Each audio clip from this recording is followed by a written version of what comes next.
दर्शकों, इस रिपोर्ट के बाद आपके मन में तमाम सवाल उठ रहे होंगे कि आखिर यूपी के मुख्यमंत्री योगी आदित्यनाथ दिल्ली चुनाव का खेल कैसे पलट सकते हैं। तथ्यों के हिसाब से बहुत आसानी से हम आपको समझाते हैं। दरअसल योगी की वजह से आप याद करिए, हरियाणा और महाराष्ट्र के चुनाव में बीजेपी को सीधा फायदा पहुंचा था। दोनों राज्यों में शानदार बहुमत से सरकार बनी।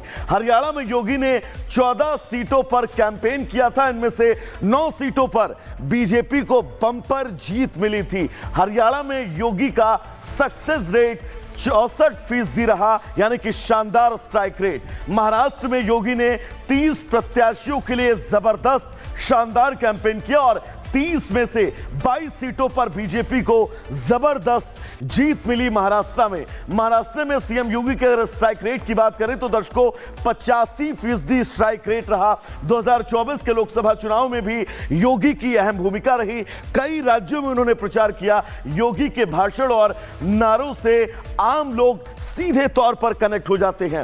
विपक्ष की जाति की सियासत का काट योगी आदित्यनाथ के ही पास है। योगी फायरब्रांड नेता हैं और हिंदुत्व के रक्षक के तौर पर इनको न सिर्फ पूरा देश बल्कि पूरा विश्व जानता है, और यही वजह है कि योगी दिल्ली चुनाव का खेल पलट सकते हैं। और अब बात जम्मू कश्मीर के राजौरी की कर लेते हैं, जहां पर रहस्यमयी तरीके से मौत का सिलसिला थमने का नाम नहीं ले रहा है। जो जानकारी है वो ये बताई जा रही है कि रहस्यमयी बीमारी के चलते 17 लोगों की जान चली गई है, और यही कारण है कि अब सरकार एक्शन मोड में नजर आ रही है। देखिए रिपोर्ट।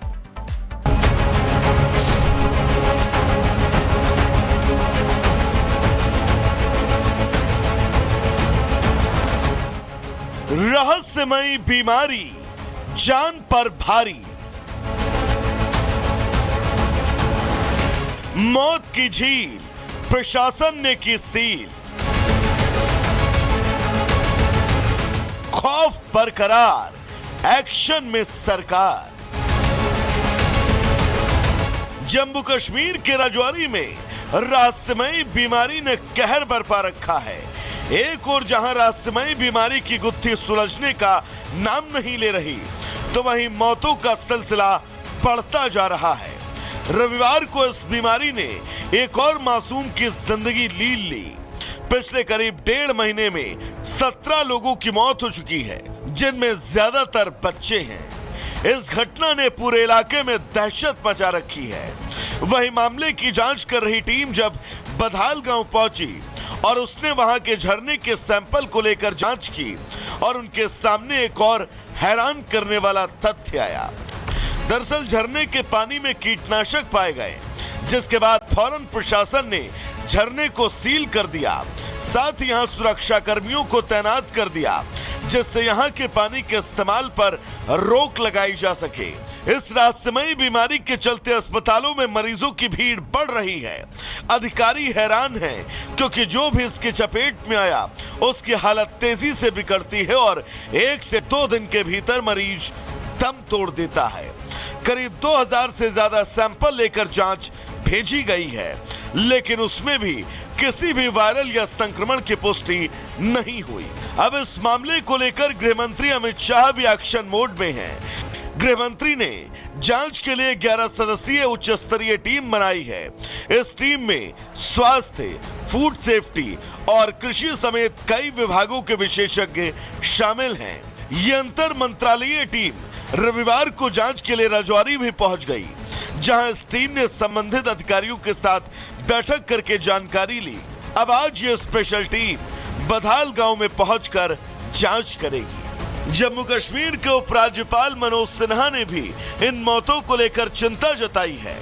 गृह मंत्री जी ने भारत सरकार के विशेषज्ञों की एक समिति विभिन्न मंत्रालयों को मिला करके बनाई है, वो टीम आ गई है। मैं समझता हूँ कि शीघ्र ही कारण क्या है ये पता चल पाएगा।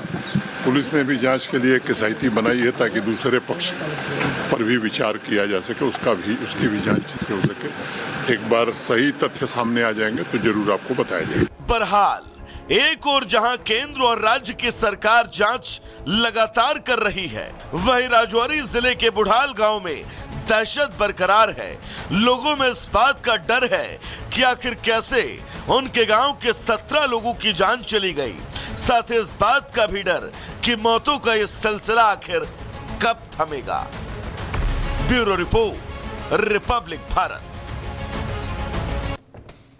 तो चलिए दोस्तों, गुड मॉर्निंग भारत में आगे बढ़ेंगे और बात आरजीकर मेडिकल कॉलेज में मर्डर और रेप से जुड़ी खबर को लेकर बड़ी खबर की करेंगे। दरअसल आज इस पूरे मामले में इंसाफ का दिन है।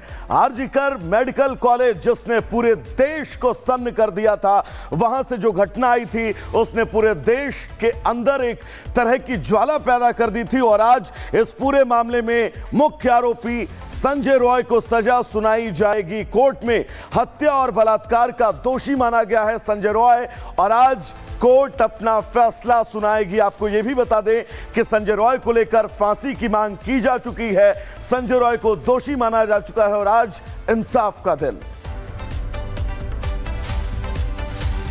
और अब बात करते हैं खो खो विश्व कप की, जो दिल्ली में आयोजित किया गया, जिसके समाप्त होने पर भारतवासियों के लिए खुशी की खबर निकलकर सामने आई। इस पहले खो खो विश्व कप में भारतीय खिलाड़ियों ने कमाल कर दिखाया है। चाहे पुरुष वर्ग का जिक्र किया जाए या महिला वर्ग का, दोनों ही खिताब भारतीय खिलाड़ियों के नाम रखे। देखिए रिपोर्ट।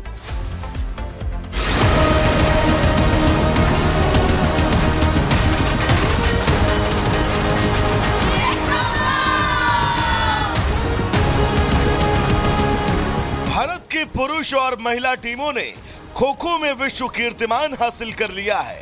दोनों ही टीमों ने पहले खो खो वर्ल्ड कप का खिताब अपने नाम कर लिया। रविवार को नई दिल्ली के इंदिरा गांधी इंडोर स्टेडियम में दोनों कैटेगरी के फाइनल खेले गए। महिला टीम ने नेपाल को 78-40 के बड़े अंतर से हराया। पुरुषों की टीम ने भी नेपाल को हराया। उनका स्कोर 54-36 रहा। जीतने की उम्मीद पर ही खेल रहे थे इतने सालों तक कि जीतना ही है, बस बाकी कुछ दिमाग में नहीं था। जब तक ड्रीम बड़ा ना हो तब तक वो अचीव भी नहीं होगा। तो हमेशा ड्रीम बड़ा रखना चाहिए और ड्रीम करना चाहिए और उसके लिए मेहनत करनी चाहिए, फिर वो अचीव हो सकता है। वो हमने किया। बहुत अच्छा रहा। हमने स्टार्टिंग से ही बड़े मार्जिन से मैच जीते हैं। जो अभी तक हमारे 6 मैचेस हुए उसमें भी हमने बहुत मार्जिन से मैचेस जीते हैं। तो ये हमारे लिए बहुत प्राउड की बात है, क्योंकि हमने प्रैक्टिस भी उस तरीके की थी। बहुत प्राउड फील कर रहे हैं हम कि हमने विश्व चषक जीता है और उतनी मेहनत भी की थी। मतलब इस ट्रॉफी के हम हकदार भी हैं। खो खो वर्ल्ड कप 2025 पुरुष फाइनल मुकाबले में भारतीय टीम की नेपाल के खिलाफ शुरुआत काफी शानदार रही। पहले टर्न में भारत ने 26 अंक बटोरे, नेपाल का खाता तक नहीं खुला। वहीं दूसरे टर्न में नेपाल की टीम ने कुल 18 पॉइंट थोड़ी वापसी जरूर की, लेकिन टीम इंडिया 8 अंकों की बढ़त को बनाए रखने में कामयाब रही। हालांकि तीसरे टर्न में भारतीय पुरुषों ने नेपाल को मुकाबले से पूरी तरह बाहर कर दिया। इस टर्न में भारत का अंक 50 के पार पहुंच गया। चौथे टर्न में टीम इंडिया ने मुकाबले को अपने नाम कर लिया। बिल्कुल अविश्वसनीय कि ये मौका हमें मिला है, ये प्लेटफॉर्म मिला है और इसको हमने जीत के अंदर बदल के दिखाया है। बहुत अच्छा लग रहा है। एज ए चीफ कोच 2 बार मैं पहले भी मेडल दिला चुका हूँ भारत को, लेकिन ये वाला वर्ल्ड कप अद्भुत है। इसका हमने सोचा भी नहीं था कि इतना अच्छा अनुभव मिलेगा और उसमें मेरे खिलाड़ियों ने, मेरे कप्तान ने मेरा साथ दिया। महिला टीम के ग्रुप में 19 टीमों ने हिस्सा लिया। भारत के ग्रुप में ईरान, मलेशिया और साउथ कोरिया थे। भारत ने ग्रुप स्टेज में साउथ कोरिया को 176-18, ईरान को 100 और 16 और मलेशिया को 100 और 20 के बड़े अंतर से मात दी। क्वार्टर फाइनल में टीम का सामना बांग्लादेश से हुआ, जिसे भारत ने 109-16 से पटकनी देते हुए सेमीफाइनल में अपनी जगह बनाई। सेमीफाइनल में भारत के सामने दक्षिण अफ्रीका थी, जिसके खिलाफ टीम ने 66-16 से जीत हासिल की। फाइनल में भी टीम ने दबदबा जारी रखा और 78-40 के अंतर से इस मुकाबले को अपने नाम कर लिया।